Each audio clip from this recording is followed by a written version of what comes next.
Hello friends, मैं शिवानंद मिश्रा। आप सभी का आपके ही चैनल H2S क्लास में स्वागत है।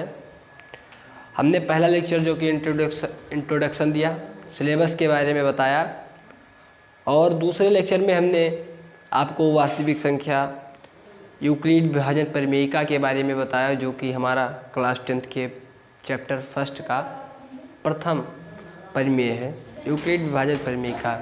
फ़िलहाल आज हम फिर यूक्लिड विभाजन परिमेयिका पर ही बात करेंगे और हम चाहेंगे कि आपका आज उदाहरण और आधी एक्सरसाइज कंप्लीट हो जाए। तो आज हम आपको ये बता दें कि आज हम आपको खासकर मेन वेरी इम्पोर्टेंट सवाल बताएंगे। जब तक और अच्छी से तैयारी भी कराएंगे, इसलिए आप हमारे चैनल को लाइक, सब्सक्राइब एवं शेयर ज़रूर करें, क्योंकि आपके ही तरह बहुत सारे जो इस बार क्लास 10th में गए हैं उनको अच्छी से अच्छी एजुकेशन मिले। इसलिए हमारी विनती है कि आपसे कि आप चैनल को हमारे लाइक, सब्सक्राइब और शेयर ज़रूर करें। तो आइए, हमने आपको लेक्चर 2 में बताया, आपके पास NCERT की बुक होगी। तो उदाहरण 2 आपसे कह रहा है कि दर्शाइए कि प्रत्येक धनात्मक समपूर्णांक। हमने आपको आप 9th में, 8th में, 7th में धनात्मक पूर्णांक, ऋणात्मक पूर्णांक के बारे में पढ़ चुके हैं। हमने अभी आपको सेकंड लेक्चर में ही बताया है, दर्शाइए कि प्रत्येक धनात्मक समपूर्णांक 2Q के रूप का होता है। आप अपने बुक से देखिए उदाहरण 2 पर, दर्शाइए कि प्रत्येक समपूर्णांक 2Q के रूप का होता है तथा प्रत्येक धनात्मक समपूर्णांक 2Q+1 के रूप का होता है, जहां Q एक पूर्णांक है। तो ये समपूर्णांक पूछ रहा है। तो उदाहरण 2 की अगर हम बात करें, चैप्टर हमारा ये फर्स्ट है, चैप्टर फर्स्ट रियल नंबर।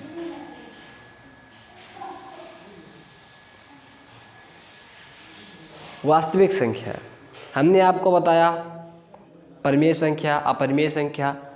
आगे चलकर हम अपरिमेय और परिमेय पर खास कर बात करेंगे, क्योंकि बहुत सारे बच्चे जानते हैं कि सिर्फ अगर आपसे कोई परिमेय संख्या पूछेगा तो आप ये बताएंगे कि ऐसी संख्या है जिन्हें हम P/Q के रूप में लिखें, उसे हम परिमेय संख्या। हाँ, बिल्कुल ये सही है कि ऐसी संख्या है जिसको हम P/Q के रूप में लिख सकते हैं तथा Q ≠ 0, मतलब Q कभी 0 नहीं हो सकता। ऐसी संख्याएं हमेशा एक परिमेय संख्या होती हैं। परंतु अगर आपसे ही अगर ये कोई कह दे कि ऐसी संख्या है जिसे हम x/y के रूप में लिखते हैं, तो आप तुरंत के तुरंत कंफ्यूज हो जाएंगे, क्योंकि हमारा यही नहीं है कि P/Q कोई भी अल्फ़ाबेट में हम लिख सकते हैं। हालांकि जो हमारा हर है वो 0 नहीं होना चाहिए। आज हम आपको बताएंगे रियल नंबर। उदाहरण फर्स्ट हमारा अगले लेक्चर में हो गया था, और उदाहरण नंबर 2 पर हम आपको बताएंगे। तो आप अपने किताब पे सवाल देख लीजिए, दर्शाइए कि प्रत्येक धनात्मक समपूर्णांक। तो आप, ये बहुत सरल सवाल है, खासकर कभी कभी 2 या 3 नंबर में ये सवाल पूछे जाते हैं, कभी कभी 4 नंबर में भी पूछे जाते हैं। तो यहाँ पर हम उदाहरण फर्स्ट लेंगे और उदाहरण फर्स्ट, उदाहरण सेकंड, माफ़ कीजिएगा, उदाहरण सेकंड। तो हम डायरेक्ट उदाहरण सेकंड करते हैं, उसके बाद हम सीधा हल करते हैं। आप किताब अपने बुक से देख लीजिए, प्रश्न तो हल। तो इसमें हम क्या मानेंगे, तो हमने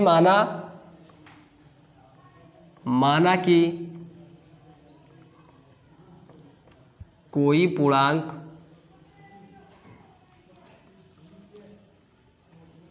ये है। आप सबसे पहले मान लीजिए कि कोई पूर्णांक A है, चाहे जो पूर्णांक, तथा B, हमने क्या बताया था आपको, भाज्य बराबर भाजक, तथा B। तो ये कह रहा है कि दर्शाइए कि प्रत्येक धनात्मक समपूर्णांक 2Q के रूप का होता है, तथा, तो हम यहाँ पर लिख देंगे तथा B बराबर 2।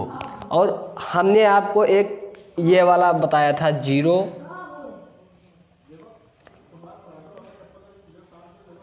0 R और ये P। हमने आपको बताया था कि 0 R के बराबर भी होगा और R से बड़ा भी होगा, लेकिन R जो है B से छोटा होगा। तो इसलिए हम यहाँ पर R मानेंगे। तो हम यहाँ पर जैसे R मानते हैं तो ये है B बराबर 2, तो हमने यहाँ पर माना यहाँ पर लिखिए जहाँ पर R बराबर 1 0 और 1, जहाँ पर R बराबर 0 और 1। और हमारा ये समीकरण क्या बनता है, हमारा ये समीकरण बनता है B बराबर 2। तो ये बनता है हमारा ये बराबर 2Q प्लस R। ये हमारा हो गया इक्वेशन फर्स्ट इक्वेशन।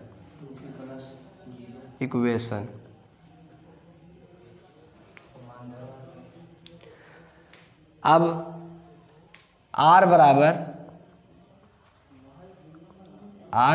0 समीकरण फर्स्ट में रखने पर,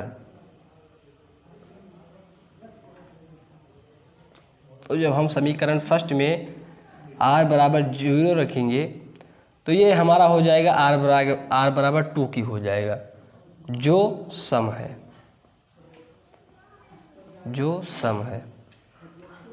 अब ये 2Q जो है ये सम है हमारा। और उसके बाद हम यहीं पर R, ये हो गया फर्स्ट स्टेप, ये हो गया सेकेंड। R बराबर 1 समीकरण फर्स्ट में रखने पर,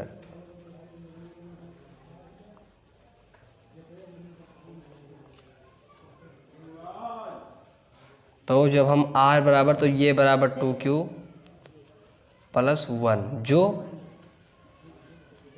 जो विषम है। अब हमारा ये सवाल हमसे पूछ रहा है कि दर्शाइए कि प्रत्येक धनात्मक समपूर्णांक 2Q के रूप का होता है तथा प्रत्येक धनात्मक विषम पूर्णांक 2Q प्लस 1 के रूप का होता है, जहाँ Q एक पूर्णांक है। तो ये पूछ रहा है दर्शाइए कि प्रत्येक धनात्मक समपूर्णांक 2Q के रूप का होता है।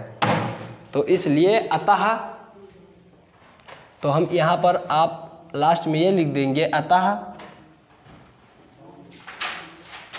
कोई धनात्मक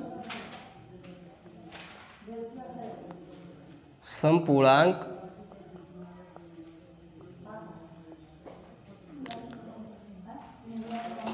टू क्यू के रूप का होता है। ऐसे आपका यहीं पर ये वाला सवाल ख़त्म हो जाता है। और ये क्यों होता है यहाँ पर हमने दिखाया, क्योंकि ये हमको अगर विषम पूछता तो हम विषम बताते, इसने पूछा कि सम, तो सम हमने बताया। फिलहाल अब हम आपको तीसरा इसी तरह है, आप लगा सकते हैं। अब हम उदाहरण चौथा की बात करें तो इसमें कह रहा है कि एक मिठाई विक्रेता, इसमें कह रहा है एक मिठाई विक्रेता के पास 420 काजू की बर्फियाँ और 130। अब हम उदाहरण तीन सेम टू सेम उदाहरण 2 की तरह ही है, आप इसको लगाने की कोशिश कीजिए। अगर आप इसमें थोड़ा सा भी हिचकिचाते हैं तो आप प्लीज़ कमेंट में दोबारा से हमको मैसेज कीजिए कि मैं तो दोबारा एक स्पेशल वीडियो बनाऊंगा इस प्रश्न के लिए।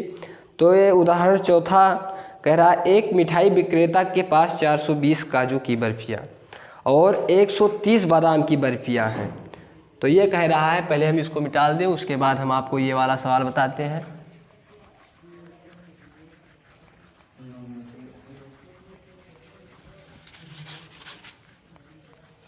तो ये कह रहा है उदाहरण 4 कह रहा है एक मिठाई विक्रेता के पास 420 काजू की बर्फियाँ, 130 बादाम की बर्फियाँ। वह उनकी ऐसी डेयरियाँ बनाना चाहती है कि प्रत्येक डेयरी में बर्फियों की संख्या समान रहे तथा ये डेयरियाँ बर्फी की परात में न्यूनतम स्थान ये रहे। हालांकि न्यूनतम जहाँ आता है जहाँ हम एलसीएम लेते हैं, लेकिन ये यहाँ का ये उल्टा है, क्योंकि हम 420 और 130 का एचसीएफ ज्ञात करेंगे और हमारा ये आ जाएगा कि कितने स्थान घेरेंगे। ये उदाहरण में कितने डेरिया बना सकता है। तो हम यहाँ पर 420 और 130 हम ज़्यादातर आपको वो नहीं लिख रहे हैं, हम सिंपल सा सवाल आपको बता रहे हैं। आप ऐसे ही लगा कर आइएगा, आपको फुल से फुल मार्क मिलेंगे। तो उदाहरण एग्जाम्पल नंबर 4 की हम बात करें तो यहाँ पर कह रहा है कि हमको डेरिया कितनी डेरिया बना सकता है। तो HCF बराबर 420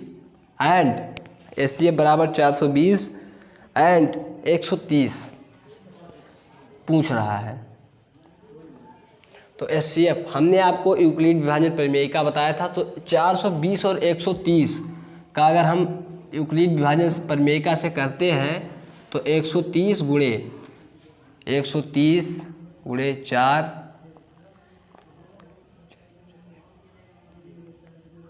ये 520 हो गया। 4 मरतबा नहीं जाएगा, 3 मरतबा हमारे हिसाब से जाएगा। 3 0 0 3 3 9 3 1 3 390। जी हाँ, तो 3 प्लस 390 में जब 420 जाएगा यहाँ पर 30 बचेगा। ठीक, फिर यहाँ पर हम 130 बराबर 30 गुणे 3 3 9 3 4 12 और यहाँ पर 10, यहाँ पर 30 बराबर 10 गुणे 3 प्लस 0। अब हमारा HCF बराबर 420 एंड 130 का HCF बराबर 10, अतः वह 10 डेरिया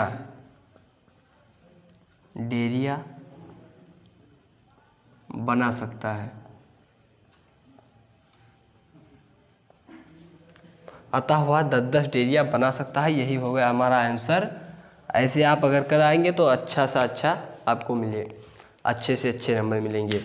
इसके बाद हमारा उदाहरण यहीं पर ख़त्म हो जाता है। हमारा प्रश्नावली 1.1, तो 1.1 में आप पहला सवाल लगा सकते हैं, क्योंकि पहला और दूसरा सवाल लगा सकते हैं। तीसरा, चौथा, पांचवा सवाल इसमें बचता है हमारा, क्योंकि पहले में HCF ज्ञात करना है यूक्लिड विभाजन प्रमेयिका से, जिससे हम आपको 3 या 4 सवाल बता चुके हैं फिलहाल। और दूसरा ये दर्शाए कि प्रत्येक धनात्मक विषम पूर्णांक। हम आपको तीसरा, चौथा और पांचवा सवाल अगले लेक्चर में देंगे। तब तक के लिए thank you for watching this video. और मेरी विनती है आपसे कि हमारा जो चैनल है उसको सब्सक्राइब, लाइक एवं शेयर जरूर करें। तब तक के लिए धन्यवाद।